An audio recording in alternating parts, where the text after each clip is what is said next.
Don Quixote by Miguel de Cervantes Saavedra. Volume I, Chapter 3. Wherein is related the droll way in which Don Quixote had himself dubbed a knight. Full size harassed by this reflection, he made haste with his scanty pothouse supper, and having finished it called the landlord,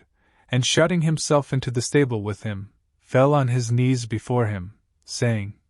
"From this spot I rise not, valiant knight, until your courtesy grants me the boon I seek, one that will redound to your praise and the benefit of the human race." The landlord, seeing his guest at his feet and hearing a speech of this kind, stood staring at him in bewilderment, not knowing what to do or say, and entreating him to rise, but all to no purpose until he had agreed to grant the boon demanded of him.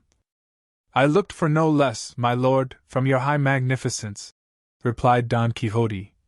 "and I have to tell you that the boon I have asked and your liberality has granted is that you shall dub me knight tomorrow morning, and that tonight I shall watch my arms in the chapel of this your castle. Thus tomorrow, as I have said, will be accomplished what I so much desire, enabling me lawfully to roam through all the four quarters of the world seeking adventures on behalf of those in distress, as is the duty of chivalry and of knights-errant like myself, whose ambition is directed to such deeds." The landlord, who, as has been mentioned, was something of a wag, and had already some suspicion of his guest's want of wits, was quite convinced of it on hearing talk of this kind from him, and to make sport for the night he determined to fall in with his humor. So he told him he was quite right in pursuing the object he had in view, and that such a motive was natural and becoming in cavaliers as distinguished as he seemed and his gallant bearing showed him to be, and that he himself in his younger days had followed the same honorable calling, roaming in quest of adventures in various parts of the world, among others the curing grounds of Malaga, the Isles of Wherein, the precinct of Seville, the little market of Segovia, the Oliveira of Valencia, the Rondilla of Granada, the strand of Sanlúcar, the Colt of Cordova, the taverns of Toledo, and divers other quarters, where he had proved the nimbleness of his feet and the lightness of his fingers, doing many wrongs, cheating many widows, ruining maids and swindling minors, and in short, bringing himself under the notice of almost every tribunal and court of justice in Spain. Until at last he had retired to this castle of his, where he was living upon his property and upon that of others, and where he received all knights-errant of whatever rank or condition they might be, all for the great love he bore them and that they might share their substance with him in return for his benevolence. He told him, moreover, that in this castle of his there was no chapel in which he could watch his armor, as it had been pulled down in order to be rebuilt, but that in a case of necessity it might, he knew, be watched anywhere, and he might watch it that night in the courtyard of the castle, and in the morning, God willing, the requisite ceremonies might be performed so as to have him dubbed a knight. And so thoroughly dubbed that nobody could be more so. He asked if he had any money with him, to which Don Quixote replied that he had not a farthing, as in the histories of knights-errant he had never read of any of them carrying any. On this point the landlord told him he was mistaken, for, though not recorded in the histories, because in the author's opinion there was no need to mention anything so obvious and necessary as money and clean shirts, it was not to be supposed therefore that they did not carry them, and he might regard it as certain and established that all knights-errant,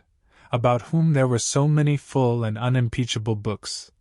carried well-furnished purses in case of emergency, and likewise carried shirts, and a little box of ointment to cure the wounds they received. For in those plains and deserts where they engaged in combat, and came out wounded, it was not always that there was someone to cure them. Unless indeed they had for a friend some sage magician to succor them at once by fetching through the air upon a cloud some damsel or dwarf with a vial of water of such virtue that by tasting one drop of it they were cured of their hurts and wounds in an instant, and left as sound as if they had not received any damage whatever.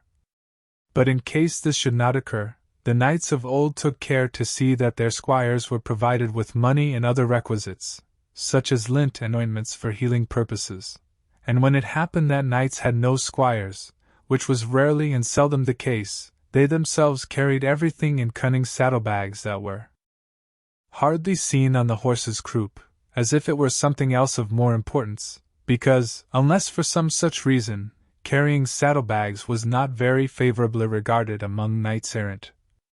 He therefore advised him, and as his godson so soon to be, he might even command him, never from that time forth to travel without money and the usual requirements, and he would find the advantage of them when he least expected it.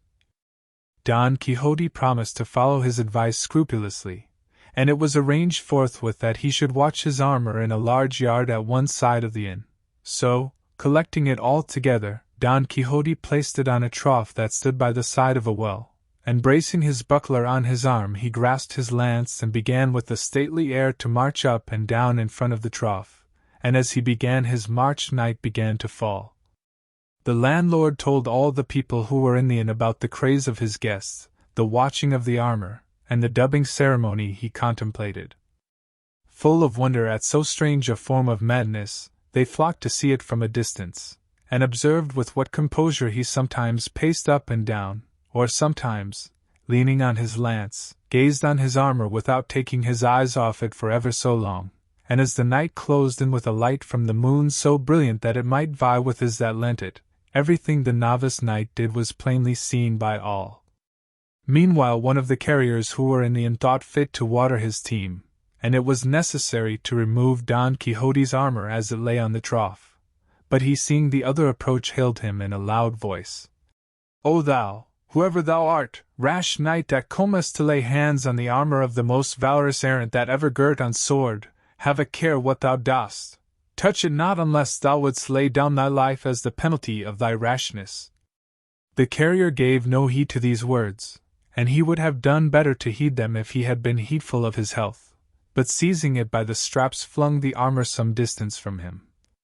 Seeing this, Don Quixote raised his eyes to heaven, and fixing his thoughts, apparently, upon his lady Dulcinea, exclaimed, "Aid me, lady mine, in this the first encounter that presents itself to this breast which thou holdest in subjection. Let not thy favor and protection fail me in this first jeopardy." And with these words and others to the same purpose, dropping his buckler he lifted his lance with both hands and with it smote such a blow on the carrier's head that he stretched him on the ground, so stunned that had he followed it up with a second there would have been no need of a surgeon to cure him. This done, he picked up his armor and returned to his beat with the same serenity as before. Full size shortly after this, another, not knowing what had happened, for the carrier still lay senseless, came with the same object of giving water to his mules, and was proceeding to remove the armor in order to clear the trough, when Don Quixote, without uttering a word or imploring aid from anyone, once more dropped his buckler and once more lifted his lance, and without actually breaking the second carrier's head into pieces, made more than 3 of it, for he laid it open in 4. At the noise all the people of the inn ran to the spot, and among them the landlord. Seeing this, Don Quixote braced his buckler on his arm, and with his hand on his sword exclaimed, "O Lady of Beauty, strength and support of my faint heart, it is time for thee to turn the eyes of thy greatness on this thy captive knight on the brink of so mighty an adventure." By this he felt himself so inspired that he would not have flinched if all the carriers in the world had assailed him. The comrades of the wounded, perceiving the plight they were in, began from a distance to shower stones on Don Quixote, who screened himself as best he could with his buckler, not daring to quit the trough and leave his armor unprotected. The landlord shouted to them to leave him alone, for he had already told them that he was mad, and as a madman he would not be accountable even if he killed them all. Still louder shouted Don Quixote, calling them knaves and traitors, and the lord of the castle, who allowed knights-errant to be treated in this fashion, a villain and a low-born knight whom, had he received the order of knighthood, he would call to account for his treachery. "But of you," he cried, "base and vile rabble, I make no account. Fling, strike, come on, do all ye can against me, ye shall see what the reward of your folly and insolence will be."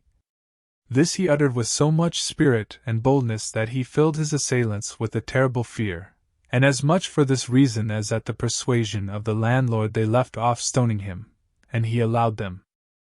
to carry off the wounded, and with the same calmness and composure as before resumed the watch over his armor. But these freaks of his guest were not much to the liking of the landlord, so he determined to cut matters short and confer upon him at once the unlucky order of knighthood before any further misadventure could occur. So, going up to him, he apologized for the rudeness which, without his knowledge, had been offered to him by these low people, who, however, had been well punished for their audacity. As he had already told him, he said, there was no chapel in the castle, nor was it needed for what remained to be done, for, as he understood the ceremonial of the order, the whole point of being dubbed a knight lay in the accolade and in the slap on the shoulder, and that could be administered in the middle of a field, and that he had now done all that was needful as to watching the armor. For all requirements were satisfied by a watch of 2 hours only, while he had been more than 4 about it. Don Quixote believed it all, and told him he stood there ready to obey him, and to make an end of it with as much dispatch as possible, for, if he were again attacked, and felt himself to be dubbed knight, he would not, he thought, leave a soul alive in the castle, except such as out of respect he might spare at his bidding. Thus warned and menaced, the castellan forthwith brought out a book in which he used to enter the straw and barley he served out to the carriers, and, with a lad carrying a candle-end, and the 2 damsels already mentioned, he returned to where Don Quixote stood, and bade him kneel down. Then, reading from his account book as if he were repeating some devout prayer, in the middle of his delivery he raised his hand and gave him a sturdy blow on the neck, and then, with his own sword, a smart slap on the shoulder, all the while muttering between his teeth as if he was saying his prayers. Having done this, he directed one of the ladies to gird on his sword, which she did with great self-possession and gravity, and not a little was required to prevent a burst of laughter at each stage of the ceremony. But what they had already seen of the novice knight's prowess kept their laughter within bounds. On girding him with the sword, the worthy lady said to him, "May God make your worship a very fortunate knight, and grant you success in battle." Don Quixote asked her name in order that he might from that time forward know to whom he was beholden for the favor he had received, as he meant to confer upon her some portion of the honor he acquired by the might of his arm. She answered with great humility that she was called La Tolosa, and that she was the daughter of a cobbler of Toledo who lived in the stalls of Sancho Bayanea, and that wherever she might be she would serve and esteem him as her lord. Don Quixote said in reply that she would do him a favor if thenceforward she assumed the Don, and called herself Dona Tolosa. She promised she would, and then the other buckled on his spur, and with her followed almost the same conversation as with the lady of the sword. He asked her name, and she said it was La Molinera, and that she was the daughter of a respectable miller of Antequera, and of her likewise Don Quixote requested that she would adopt the Don, and call herself Dona Molinera, making offers to her further services and favors. Having thus, with hot haste and speed, brought to a conclusion these never till now seen ceremonies, Don Quixote was on thorns until he saw himself on horseback sallying forth in quest of adventures, and saddling Rocinante at once he mounted, and embracing his host, as he returned thanks for his kindness in knighting him. He addressed him in language so extraordinary that it is impossible to convey an idea of it or report it. The landlord, to get him out of the inn, replied with no less rhetoric though with shorter words, and without calling upon him to pay the reckoning let him go with a Godspeed. Full-size